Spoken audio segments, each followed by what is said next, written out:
Hello, my name is Matthias Cavodi. Welcome guys to my channel. Today we're going to cover X Factor issues 65 to 68. These are milestone issues written by Chris Claremont. We have art by none other than Jim Lee and Willis Portacio.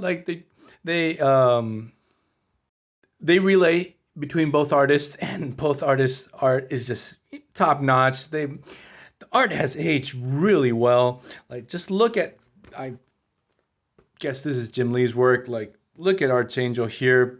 Beast also looks really awesome. Jean Grey, her look looks very contemporary, even though this comic book's about 30 years old. You look at Jean Grey's look. I love the aesthetics of the costume, something I mentioned in the previous video.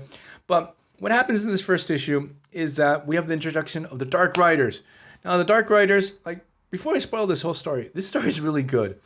Apocalypse takes over the blue area of the moon where the Inhumans were.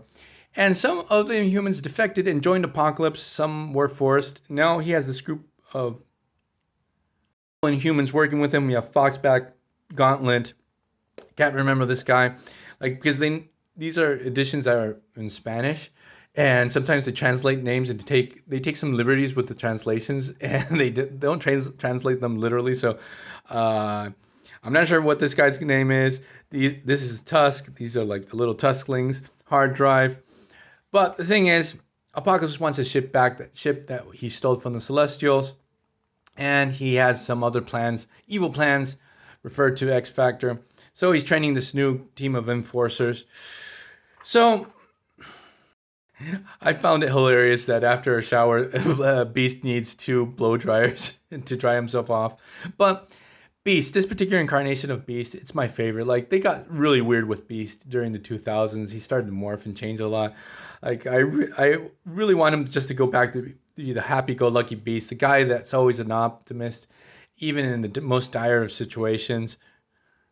The Dark Riders attack, sort of catch the X Factor by surprise.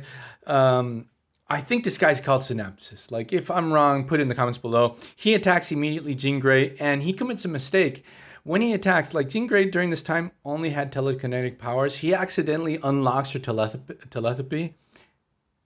Sorry, telepathy. There we go. That was really hard to pronounce. So he got a little more than he could chew. Jean Grey is able to take her down. We get this epic battle. I feel like Willis Portacio takes over in this moment of this particular comic book.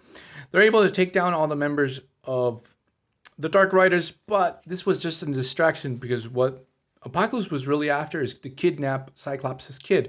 Foxback was not present in this battle. He goes in, tries to steal Nathan Summers. There we go. That's Cyclops' kid. Things get confusing with Cable and X-Men. So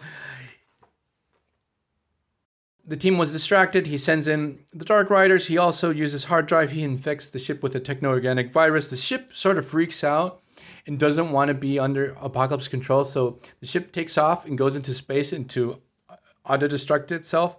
And it's really sad because it seems that Beast struck a friendship with the ship itself. And it's really sad how the ship is like giving their final goodbyes, that the ship cared for the team and had this relationship with Beast. Also during this time, we get this character that comes from the future, that weird clan where Cable would be brought up. Like, I'm getting ahead of myself. Actually, Cable ends up in the future. Spoilers, this story is really good. So she's trying to rescue Nathan because she's always talking about Nathan is the chosen one. He's going to be the one, the savior in the future. Yada yada yada. She gets her hands on the kid. X Factor comes in. Don't know who the hell she is. They attack her. When this goes down, Foxback takes advantage of the situation. Takes the kid, teleports away. Here we get the destruction of the ship. It's really sad. It's heartbreaking. Surprised that it hit me in the feels, this part. So, you know, when I first bought this compilation, I remember very vividly also having bought a CD from a band called Snot. So I remember every time I go through these pages, I remember listening to that particular album. Really good album, called Get Some. Really heavy. Ship explodes, but our heroes get rescued by the Inhumans that have been exiled from their home on the blue side of the moon. Sort of get a backstory. This lady is part of the Askani. I think that's what this clan is called from the future. That's her mission, was to save Nathan. Going to be the key to stopping an apocalypse. So here we get the big reveal that Apocalypse actually had taken over the blue side of the moon. Apocalypse during this time is able to kidnap Crystal and Medusa.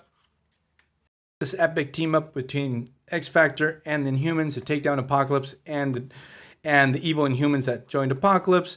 So what's not clear is what the hell Apocalypse wants to do with Nathan during this time. I guess maybe it's translation issues. I'm not sure if he wants Nathan as a new host body or just want to absorb his potential mutant energy, because he's going to feed off the members of X Factor. Once they're captured, he's going to feed off them, because Apocalypse basically wants to use the celestial technology to become a god. That's where he thinks he should be. So here we get all the references to the 12. The storyline that they really built up for more than 10 years, and they totally dropped the ball because that crossover was really terrible. So we get a battle between Shinobi Shah and Sebastian Shaw, where actually during this time, Shinobi Shah kills Sebastian Shaw. He was already part of the Upstarts. That's going to be a big thing in the X-Men during the early 90s. So we get the final showdown between the X Factor, Inhumans, and Apocalypse. We get the whole shebang on the importance of the 12. Apocalypse is trying to stop them from this moment. So what we discover is that Apocalypse also infects Nathan with the techno-organic virus. That's why Cable has that cybernetic arm. Our heroes are able to stop Apocalypse. Cyclops does the most epic optic blast ever against Apocalypse.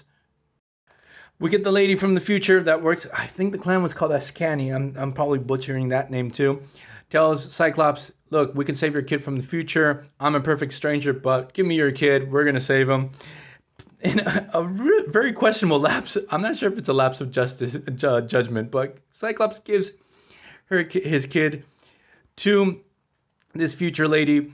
Going to send him to the future, try to cure him. There were...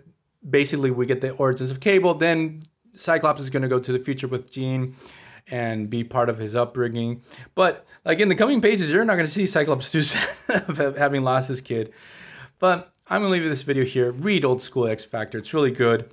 And see you guys next time. Bye.